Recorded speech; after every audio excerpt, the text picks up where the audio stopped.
I was always very strong at the beginning of my career, that I always had to take a left turn a little bit. No matter what they asked me to do, I always had to make sure that it was done my way.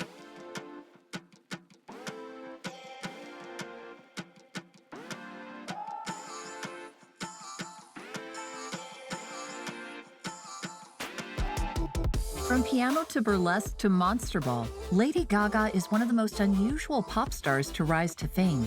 Her obscure fashion looks and bizarre appearances have elevated her to icon. Well, when I was around 19 years old, I was like, I'm gonna make it, and I was dragging my piano around New York, banging on every door to play, and I nothing could stop me. Gaga has traveled through time with her ever-changing sound, reinventing herself for every album, award ceremony, and red carpet. With a strong fan base behind her, she continues to reign as one of the biggest pop stars of the industry.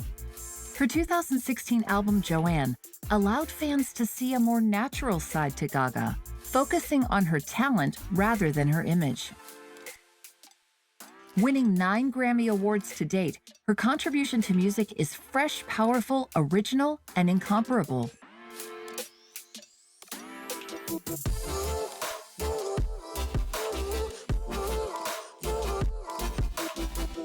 She has gone on to take on different projects which steer her away from the outlandish image she was once known for. Whether it's releasing a jazz album with Tony Bennett or starring in her first leading role in a Hollywood blockbuster, Gaga shows no signs of slowing down.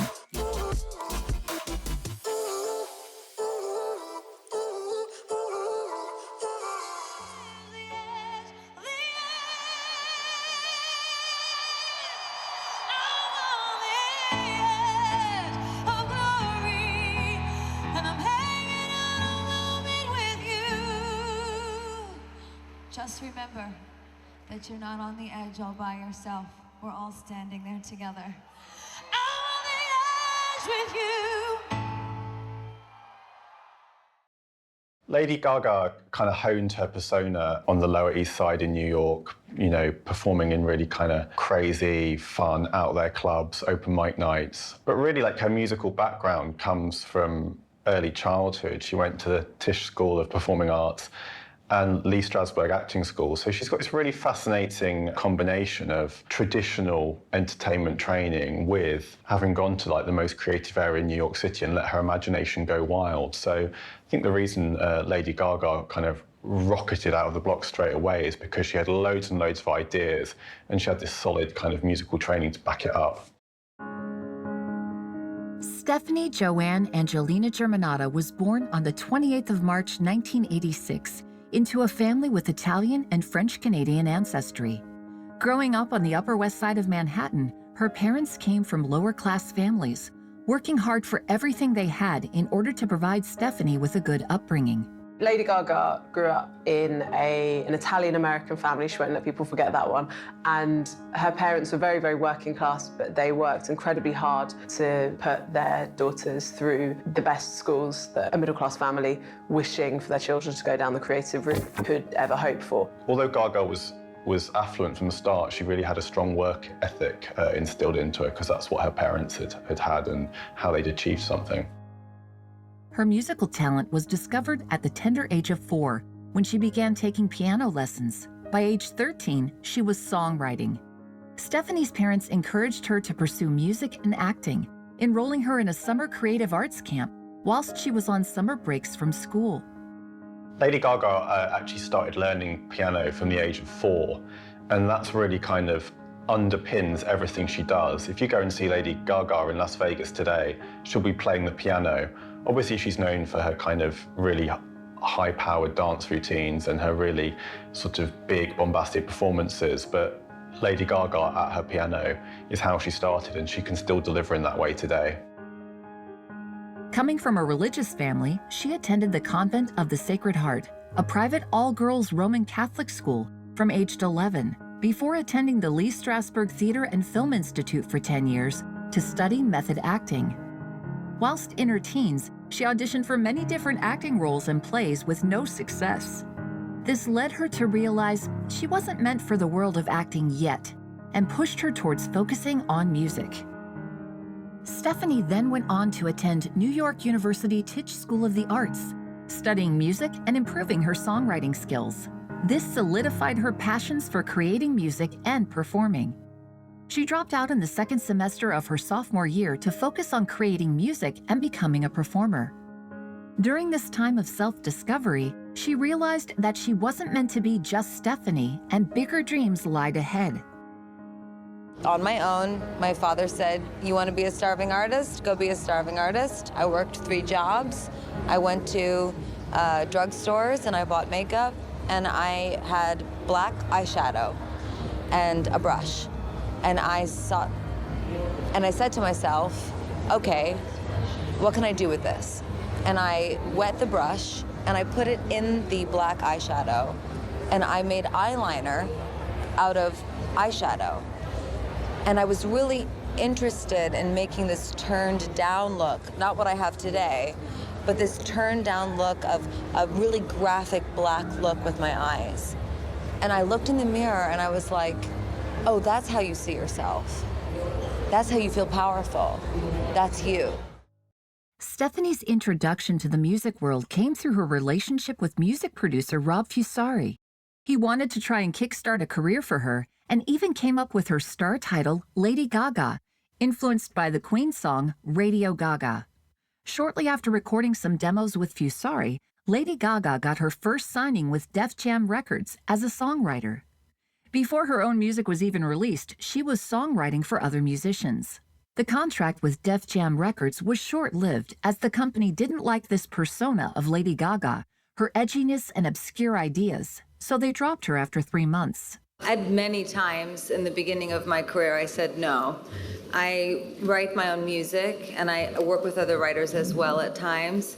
But when I was first starting out, I was not the most beautiful girl in the room, and there were lots of women that were singers, but that did not write their own music. And many record executives wanted to take my songs and give them to other women to sing, and I was like holding on to my music with my cold dead fingers saying, you're not going to take my songs from me.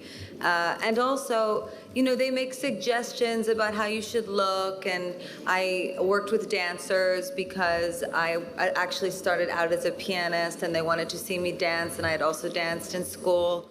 With a heavy heart, Lady Gaga returned to her home in New York and began to take performing into her own hands. She started up in burlesque clubs and entered into the world of go-go dancing. Fusari continued working on Gaga's demos, wanting to see her succeed.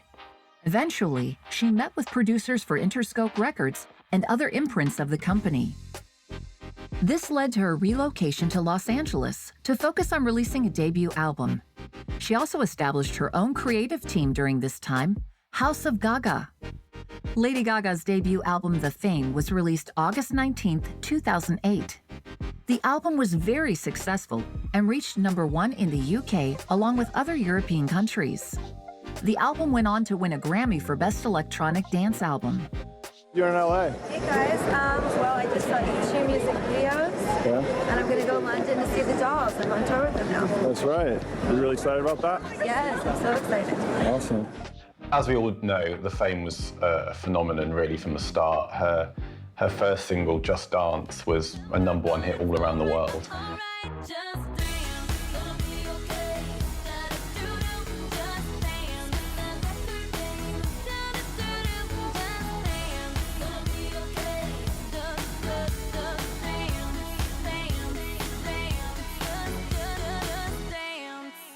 It was mindless, brilliant pop, and that's why it did so very well. Just Dance was the song that launched Gaga, but I think the one that really kind of cemented her as a huge deal was Poker Face. It's probably even today, like if you ask people to name 2 or 3 Lady Gaga songs, they're gonna say Poker Face. It's just such a catchy electro-pop song of the era with a really great, glamorous video.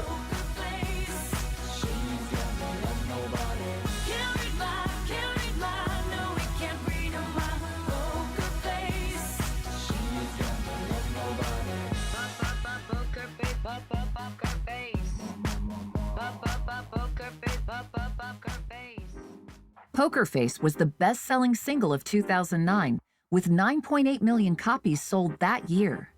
This song also won a Grammy for Best Dance Recording. She had cemented herself as the new hot thing in pop music, and it was only when she started to do a few interviews that people realised there is a lot of depth underneath here. This is the Trojan horse. The Trojan horse was this very clean, happy, accessible pop, whereas there were layers beneath that we would come to see more of. I really, really love what I do. I genuinely, I live and breathe and love music and my art, and I'm a very passionate person. And I guess when you feel as though you would be empty without your work, you don't mind the hustle and you don't mind stopping.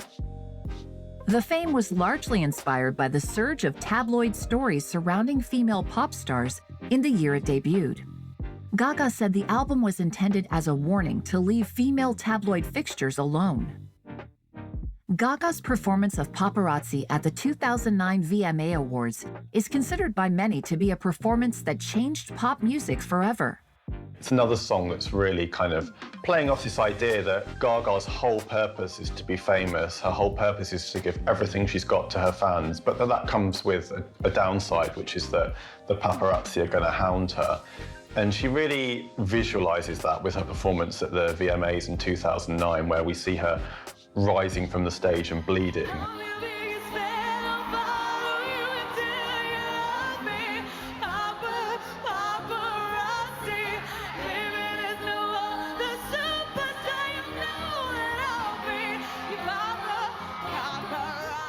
It's really her saying, look, I'm giving you everything I've got, even if it hurts me. That's how deep I'm into what I'm doing. And this isn't just a job for me, this is my life. She completely confounded what was being expected from her.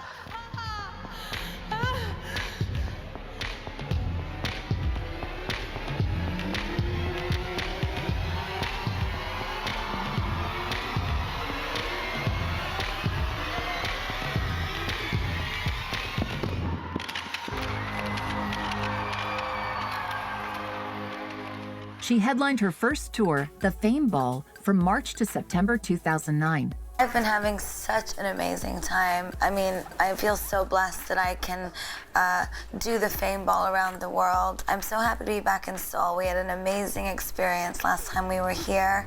And so far in Asia, the Fame Ball has been going over really well. We just did the Summer Sonic Festival in Japan, in Tokyo, and in Osaka. And now we're here in Korea, and I'm going to do the Fame Ball for my fans tonight. And I just love them so much. Whilst on this tour, she wrote 8 new songs, which made up a new album, the Fame Monster EP. Lady Gaga's The Fame is such a huge success that she immediately goes on tour. She's immediately playing big arena venues.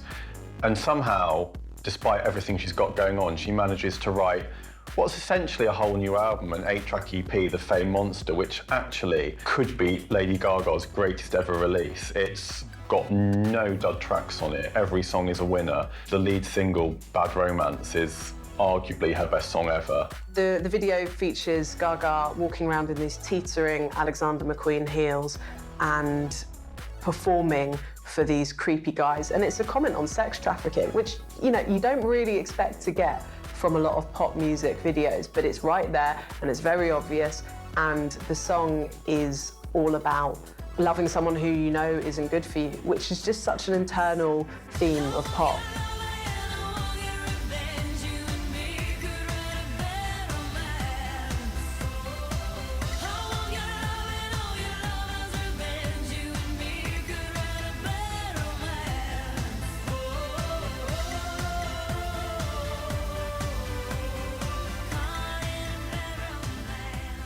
During this period, like, Gaga's creativity is just genuinely outstanding. It's almost hard to work out how she managed to squeeze it all in. Bad Romance also won the Grammy for Best Short-Form Music Video and Best Female Pop Vocal Performance. Not a bad start to her career. The second single from this album saw Lady Gaga collaborate with pop legend Beyoncé with the hit song Telephone. Lady Gaga's collaboration with Beyoncé was a real event record. Even before the video came out, people were talking about it because there'd been teasers. And then when the video debuted, there was just so much to take in. It was 9 minutes long. And I think what's really interesting about Telephone is it's really Lady Gaga's vision, which Beyoncé embraced, not the other way around. It's not Gaga bending herself to Beyoncé's skill set. It's really Beyoncé bending herself to Gaga's, which is kind of an amazing thing considering what we know of Beyoncé as an artist now. The Telephone video was about 9 minutes long. It was inspired by Quentin Tarantino revenge movies. It had Beyoncé playing this kind of campy woman out to seek revenge, and it was all very exciting, very dynamic, not something we'd seen before, and the budget behind it was incredible because the record company knew they'd get returns.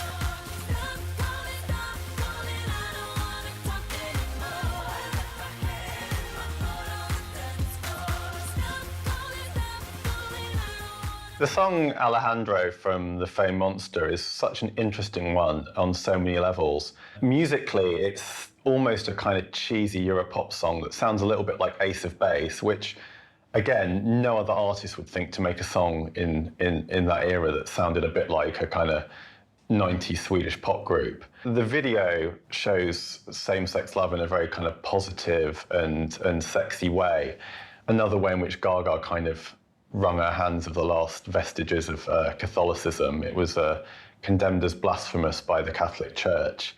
Just like Madonna before her, Lady Gaga wanted to play with the Catholic Italian-American iconography that she grew up with. She wanted to mess about with it. So in the video for Alejandro, she dressed as a nun, she was holding up crosses, and she was dancing with a load of bowl-cutted men in very high Spanx and heels. It was not what Catholics wanted to see, and there was a huge outcry about that.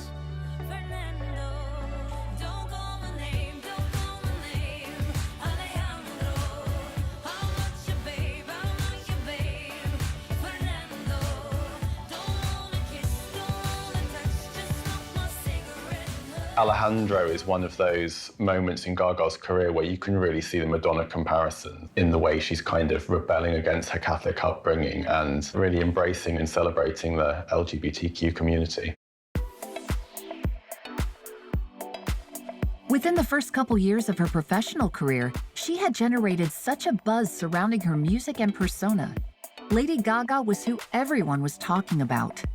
Anticipation for her next album was incredible. She had already established a huge fan base who loved her style and the image of being true to yourself. The most important thing to me is my fans, and to use my music and the performance art of what I do to be an inspiration and to liberate. I always say my art is liberation. And just to kind of bring it back to what we're talking about today, I find it so important to be now a role model and a figure. And I know that that might sound strange to some people who say, oh, but she's so, you know, her clothing and whatever people may think of me. I know what some people may think of me, but most importantly is my connection with my fans and the connection that they breed with one another. Born This Way, Gaga's second studio album was released on May 23, 2011, debuting in the top 5 of every major music chart worldwide. Lady Gaga's second album, Born This Way, arrived with so much expectation. She was the biggest pop star on the planet at this stage, and she'd just come off The Fame Monster, which was an 8-track EP that was basically perfect. The single of the same name earned a Guinness World Record when it sold more than 1 million copies within 5 days of its release. There was a lot of expectation on Lady Gaga to do as well as The Fame Monster. She got a difficult second album. She's got that hang over her head. She'd already set up this huge legend around herself as being a pop star who could mess around with our expectations and create wonderful, catchy pop at the same time. And then Born This Way came along. This album is my baby. I spent over a year and a half, almost 2 years writing it, and I wrote it while on tour, on the Monster Ball tour. So I was inspired by each and every city that I went to and the fans from each and every city. The album is about being yourself and loving who you are and being proud, and that in life you can be reborn over and over again until you find that part of you that represents you the best. It was a self-declared gay anthem. It was her directly mentioning LGBT issues, and she mentioned transgender in a song before it had ever been mentioned in any other mainstream recorded song. And she set up that legend for herself as well. She said, I'm going to make you a gay anthem, and the gays loved it. And it was all about being who you are, no matter who you are, really set into motion a big cultural discussion that was already being had by a lot of people in the LGBT community, but she showed herself as a real ally and set up an LGBT foundation called the Born This Way Foundation. And it was an incredibly successful song.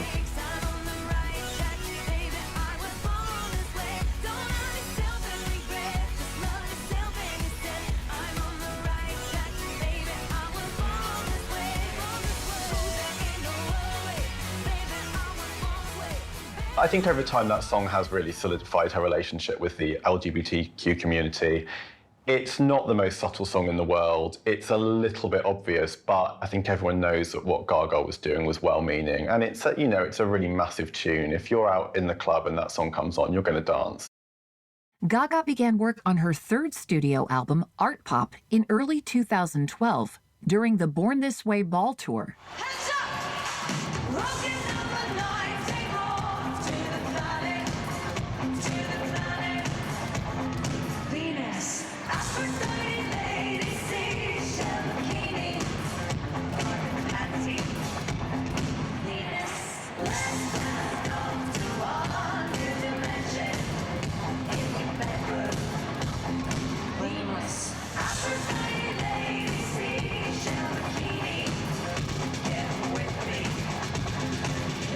Art Pop sold more than 2.4 million copies worldwide, showing Gaga was continuously dominating ratings and music sales. In 2013, Lady Gaga released Art Pop, which was a point where people started to perhaps lose sight of her poppier overtones. It was revealing more of her artsier interests. Art Pop is probably Lady Gaga's most difficult album and the most difficult phase of her career.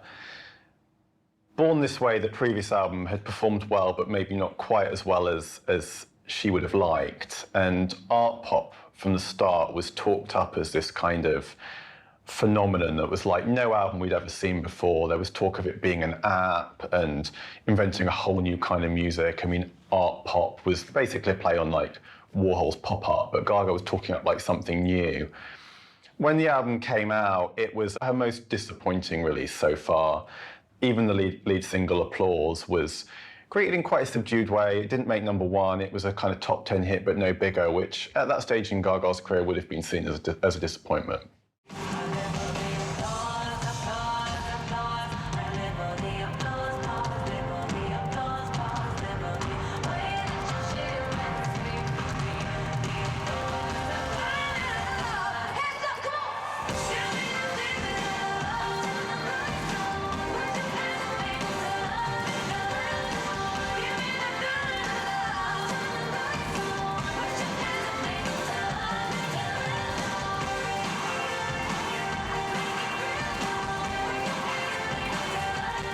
Applause was the first single to be released from this album.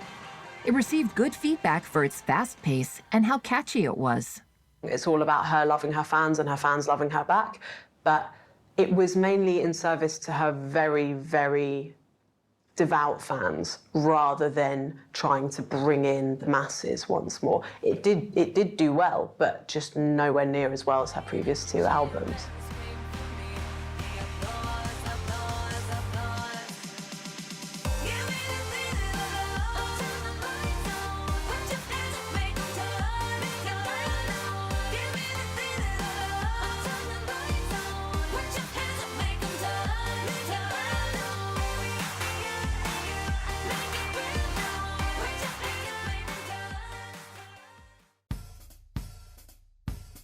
In 2014, Lady Gaga showed the world a new side to her vocals by recording a jazz album with fellow musician Tony Bennett. The album Cheek to Cheek explored a more down-to-earth angle of Gaga's character. She decided to go to all these old classics and sing with Tony Bennett, this legendary jazz singer, and they sang Cheek to Cheek, which is the biggest song off of that duet album.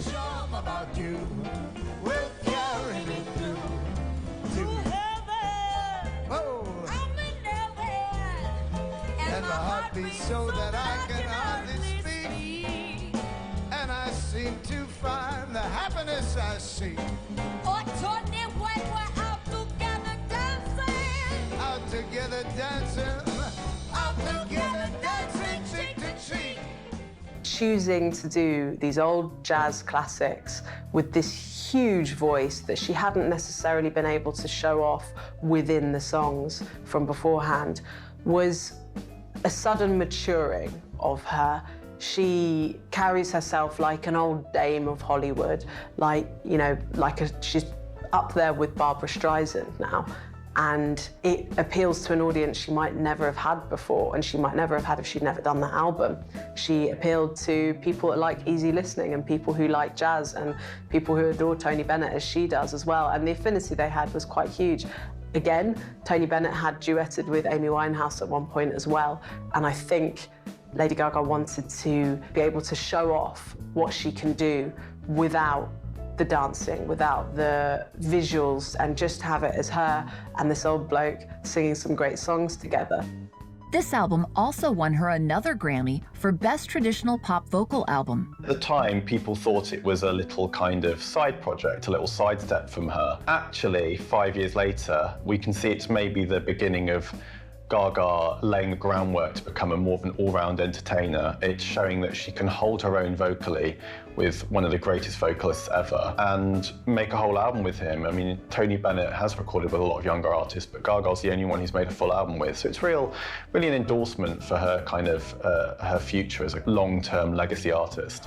Oh, I'm so broke. It's oak. I hate California. It's crowded and damn. That's why the lady is a tramp. Sometimes I go to Coney Island. Oh, the beach is divine. And I love the Yankees. Jeter's just fine. I follow Rogers and Hart. She sings every line.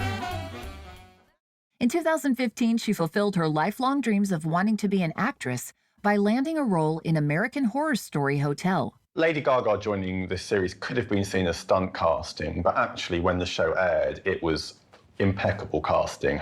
Gaga just brings so much charisma to the role. It really is the start of us seeing her as a really viable, incredible actress. At the 73rd Golden Globe Awards, Gaga received the Best Actress in a Miniseries or Television Film Award for her work on the season. The Countess is very evil. She's not a good-willed kind of person. But what I do find in her, which I am happy to say today, is that after 100 years, she never gave up, no matter what she went through. And you will fail in this business. It's a matter of when. And the true test is if you can continue. Pop stars who try to launch acting careers are often made fun of, but straight away with her first major role, Gaga wins a Golden Globe for Best Actress in a TV series. So straight away, the kind of the stigma that pop stars who try to act tend to get saddled with, Gaga's got an answer to that. She's got a Golden Globe in her cabinet. So straight away, she's a viable actress who can look to get bigger roles in the future.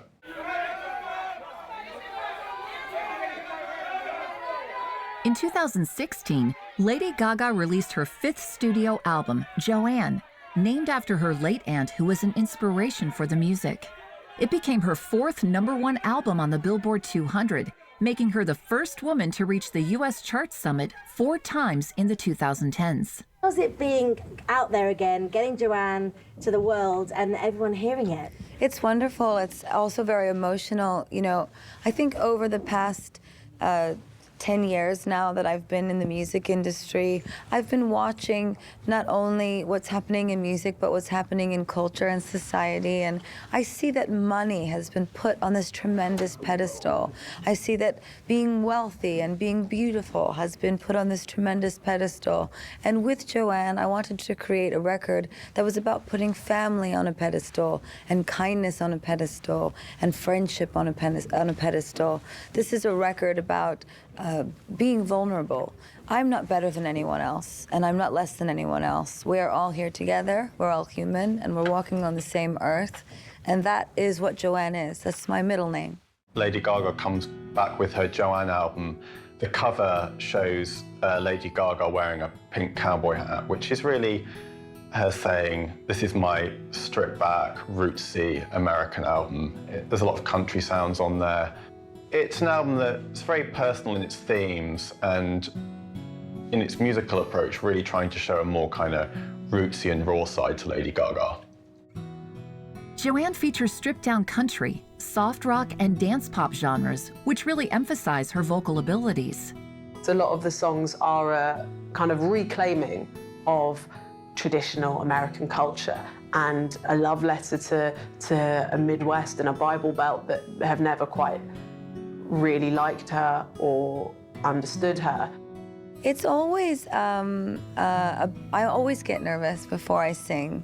I always get nervous before I come out to see the press and say hello to everyone, because it's quite a responsibility. And I would actually say I'm more nervous now than I used to be, because when I was younger, I didn't quite understand what it meant to have a voice in the world, and I didn't have the same voice in the world that I do today.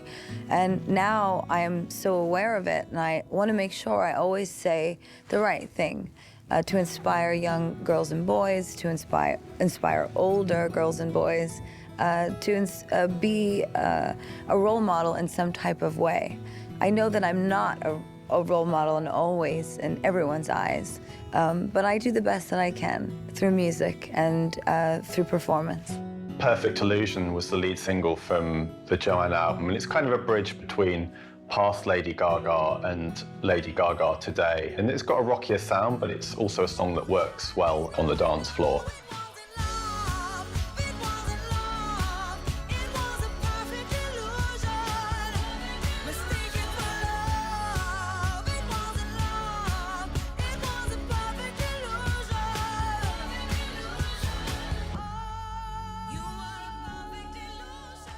It hit really nicely, it did really well, but then the rest of the album, people weren't expecting.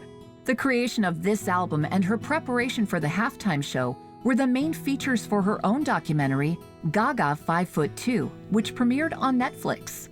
It also documented Gaga's struggle with fibromyalgia, a chronic pain condition she has suffered with severely, which also influenced the cancellation of the last 10 dates of her Joanne tour. Becoming more open about her condition and struggles with chronic pain have encouraged a conversation surrounding the condition and has helped others to understand its symptoms and effects. Fibromyalgia is essentially a chronic pain condition that makes your body hurt through your brain. Now, someone that might be watching this that has it might be saying, don't tell me that my fibromyalgia is in my head, because my whole body hurts. And even sitting here with you today, I am in head-to-toe pain.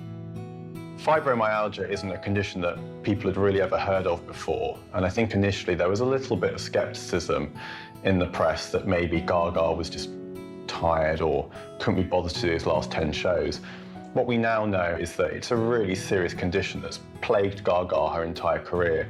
Early on, she didn't talk about it much, so it came as a bit of a surprise when we heard she'd been diagnosed with it. I think now everyone knows that it's a legitimate condition that Gaga will have to manage for the rest of her career, especially when she's on the road.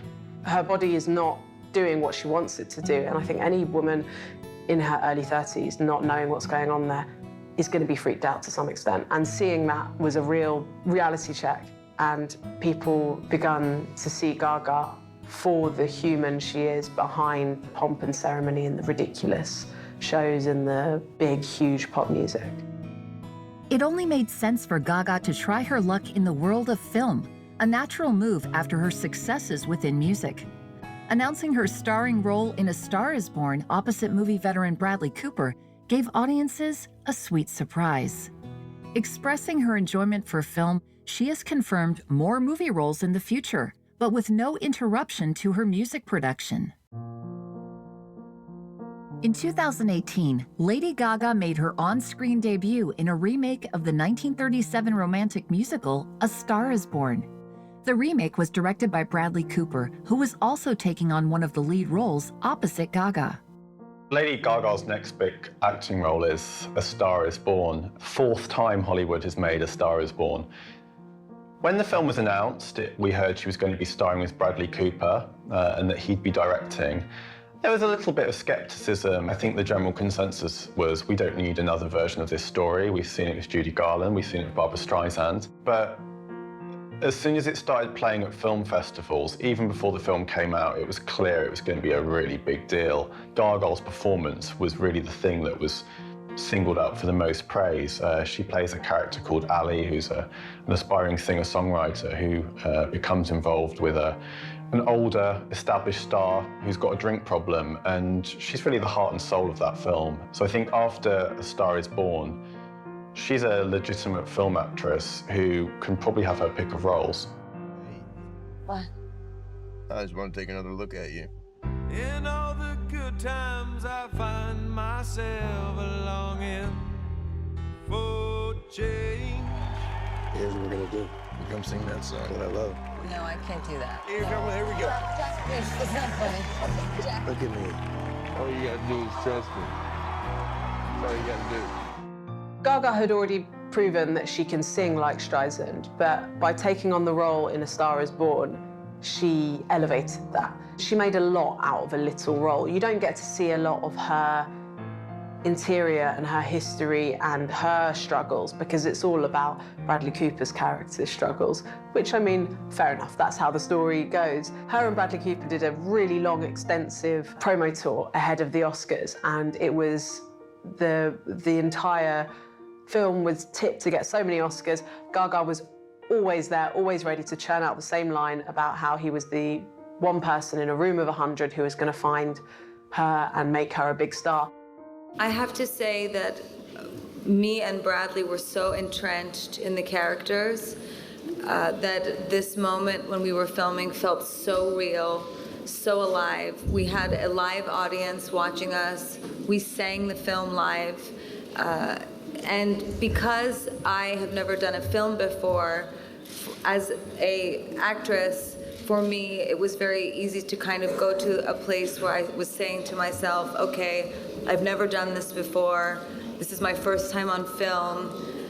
And get into that circumstance and then go out into play. And she does. Ali has that. She takes a bit of liquid courage. She knocks down the shot glass and she goes out there and she gives it her all. And I remember very well that it was, I think, the last take of the performance. We did many takes of it, and it was the last take, and Bradley came over to me right before, and he said, okay, now on this one, I want you just to have fun. And I performed, and I'll never forget it. It really did feel like I was performing my song for the first time. It was very, very special.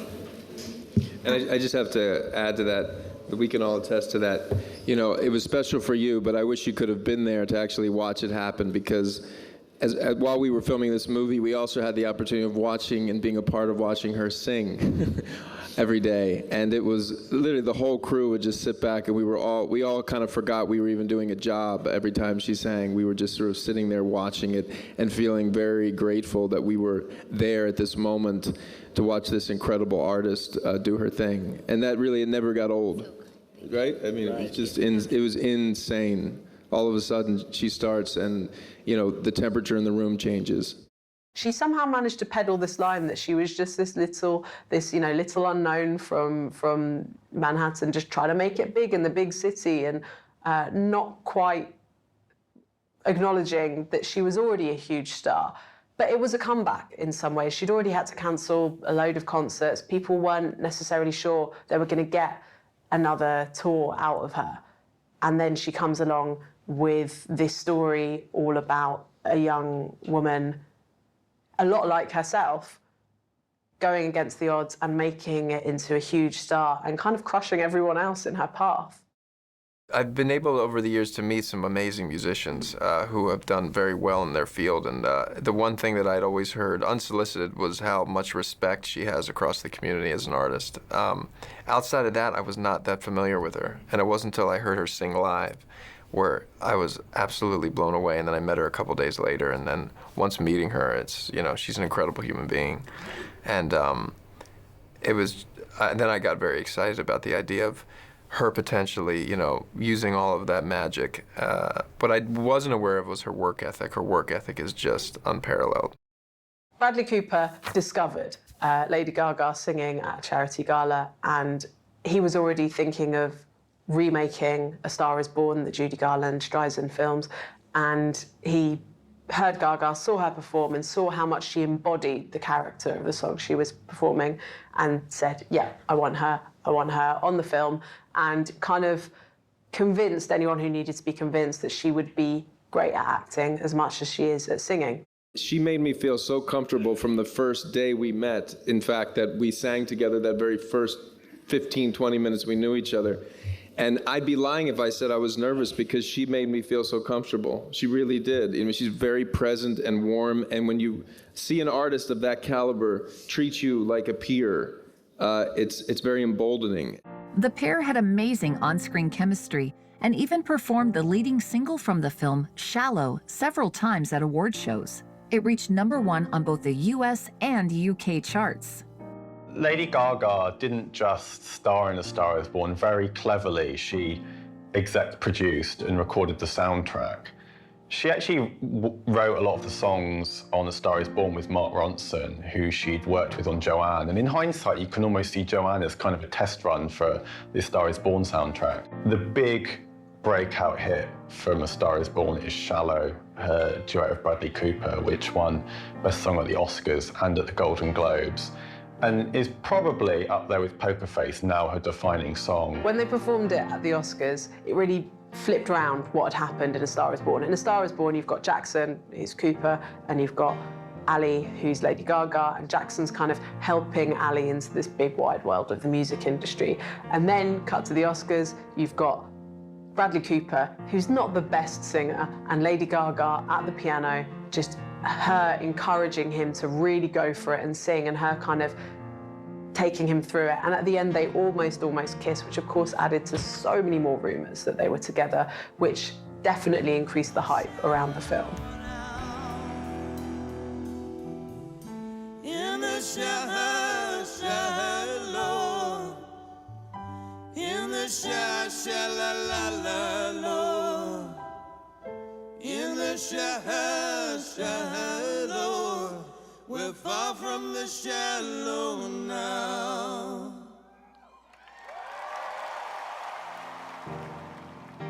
The song earned Gaga an Academy Award, a Golden Globe, and Critics' Choice Movie Award for Best Original Song, as well as Grammys for Best Pop Duo and Best Song Written for Visual Media. Gaga and Cooper together wrote and produced most of the 34 songs on the soundtrack. As of June 2019, the soundtrack had sold over 6 million copies worldwide. They were on a very, very long promo tour. The film came out at Venice a long time before the Oscars, so they had a load of international tours to do. They had to go and tell all sorts of different people how much they adored making the film and how much they adored each other. Lady Gaga trotted out this line that if you could be in a room of 100 people and there would be just one who believed in you, it would be Bradley Cooper. And as she told the story for the 100th time, he would look at her as if she was the only other person in the room. They both broke up with their partners around the same time, and there were a lot of rumors that there was something going on with each other. They don't seem to be founded, but it is testament to the power of that story that people really did want to see them together, and how realistic elements of that film were, that people could imagine that they were truly together. It just means the world to me, you know. I love acting so much. I've always wanted to be an actress, and I worked really, really hard on transforming into Ali. You know, she's nothing like me. She's nothing like how I was when I decided I wanted to go for it and be a musician and be a songwriter and, you know, become all of the dreams that I had. To be honored this evening is a recognition of hard work. And, you know, I just want every little girl and little boy and people of all sexual identities that are out there to know that you can dream big, and if you work hard, you can achieve whatever that you want. As a proud bisexual woman, Lady Gaga actively writes worldwide, as she attributes most of her early successes as a mainstream artist to the gay community. Her music is relatable as she writes about being yourself, accepting who you are, and depicts herself as someone who never fit in properly, but she's proud of who she is today, a message she spreads to the community. In 2019, it's pretty hard to find a big female pop star who doesn't have an LGBTQ fan base, but even allowing for that, Gaga has got a special bond with that community. I think it's rooted in the fact that Gaga has championed LGBTQ people right from the start of her career and fought for their representation. A really good example of this is A Star Is Born. There's a scene set in a drag club early on where two of the stars from RuPaul's Drag Race, Willem and Shangela, have really funny kind of extended cameos. Gaga fought for that scene to be in the film. Bradley Cooper was against it at the start, and she wanted those two particular performers cast, and they both completely smashed it. So it's little moments like that where I think the LGBTQ community just knows that Gaga's had their back that really makes it a special relationship.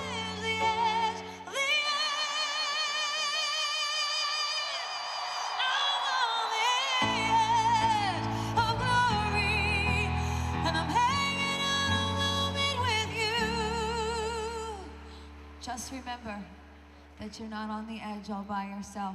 We're all standing there together. I'm on the edge with you.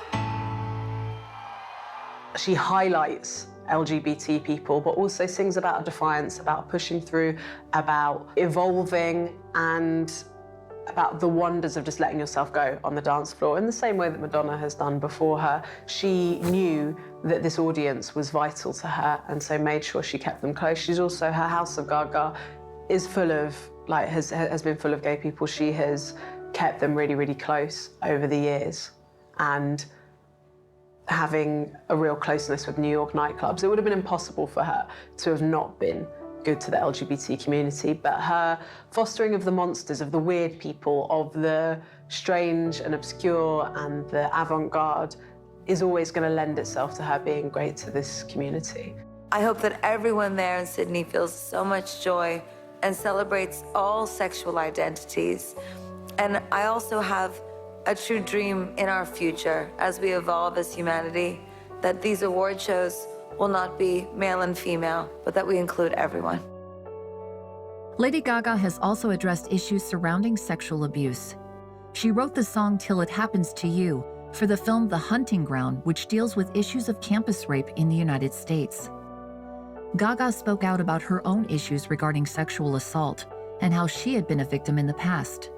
She wanted other victims to feel like there was someone else who understood them and to encourage them to seek the help they may need for a road to recovery.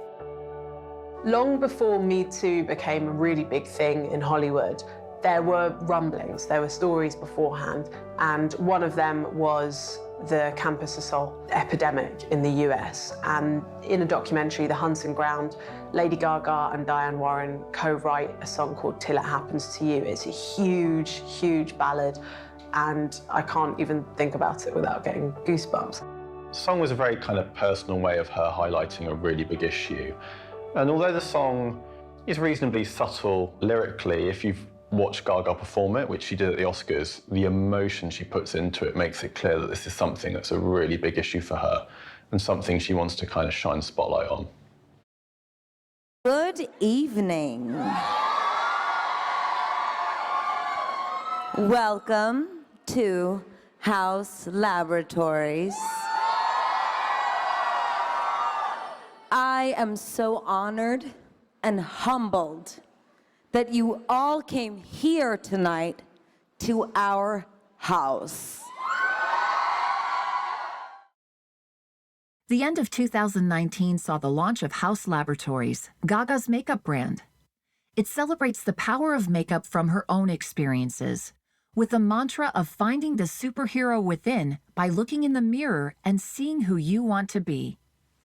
For me, Haus Laboratories is different because we're not just about selling makeup, we're about spreading a message around the world. We really want people to love themselves and to look in the mirror and invent and create and experiment in a way that helps them to see them for who they truly feel that they are. Makeup is something that's transformative. It changed my life, and I wanted to bring that to the world. I believe it can be life-changing. It changed mine, and I hope that we're doing that today. You know, when I was growing up, I didn't always feel beautiful, and sometimes I still don't feel beautiful. But makeup and my fans, they really changed that for me. I found the same purpose as my mother. My mother wanted to help kids feel empowered and brave, and so do I. I want to change the world. That's why I'm here. That's why I do what I do. The truth is, people see what they see on the outside. And in some way, shape, or form, at times, we become archetypes. But the truth is, I was so determined to live my dreams, and yet there was so much in the way. There were so many things I did not anticipate that broke me, that tortured me, that traumatized me. And I think sometimes what you are trying to clarify is that people think that it comes easy to us because when we show up and we have our suits on, that it's all okay. Unconventionality, controversy, personality. With a career sprawling over a decade-long so far, it doesn't seem like the pace is slowing down anytime soon for Lady Gaga. Best loved for her quirky personality, individual sound, and passion for current affairs, Gaga continues to be a role model for her fans, speaking up for what she believes in and encouraging others to do the same. The truth is, I want to take the pressure off of people. You know, you don't have to look like everyone else. You can look like you and have fun, you know, and get messy with it if you want to. A consistent passion for everything she does, the predictions for the future of Gaga are pretty wild. Whether she focuses on films or debuts a 7th album, Gaga continues to take the world by storm, following her own motto, "Life is a performance."